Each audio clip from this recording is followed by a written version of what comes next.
Olá, eu sou Cláudia Inglês, médica veterinária, e hoje, numa parceria VetSapiens Botufarma, nós vamos falar sobre o exame ortopédico em cães.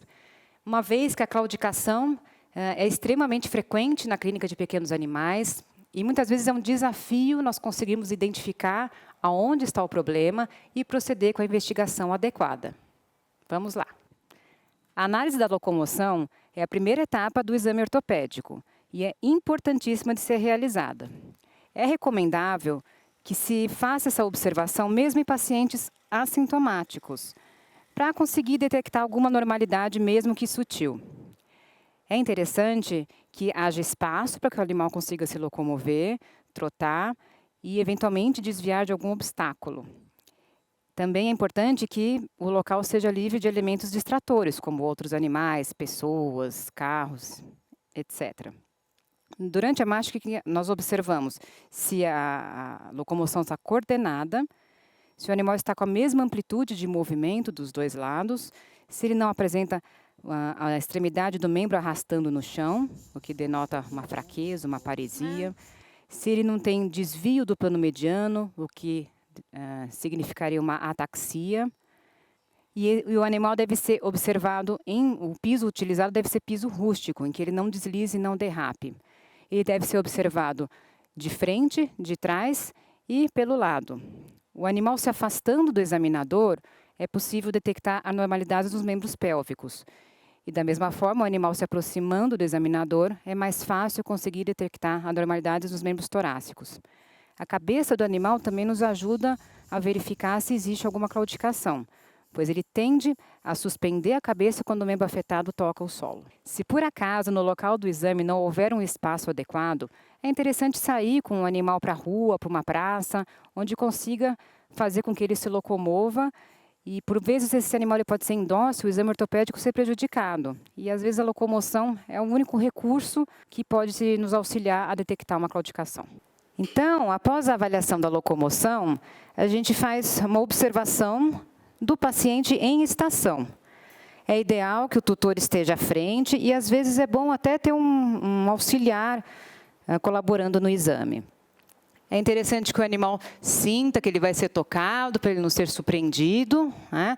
E já começamos a observar como que está a distribuição, se tem algum membro que está aguentando mais carga em relação aos outros. É interessante nós observarmos também se tem a presença de escoriação nessa porção dorsal das falanges, a presença de feridas, como que está o desgaste de unhas, se o desgaste está homogêneo nos 4 membros, se tem alguma diferença. Então, nós iniciamos a palpação de proximal para distal. Sempre observar se tem uma simetria da musculatura, se não tem diferença, se um lado não estaria mais atrofiado em relação ao outro. E não só a inspeção visual, que ela pode ser prejudicada em animais obesos ou de pelo longo, mas também a palpação deve ser realizada. Então, sempre comparando os 2 membros, de proximal para distal. Ao avaliar o membro pélvico, é interessante também aqui na articulação do joelho, observar se existe a presença de efusão. Essa é uma das posições mais fáceis de a gente conseguir detectar se existe efusão articular. Aproveitando que o animal já está nessa posição, examina também o membro torácico, contra a simetria e presença de atrofia muscular.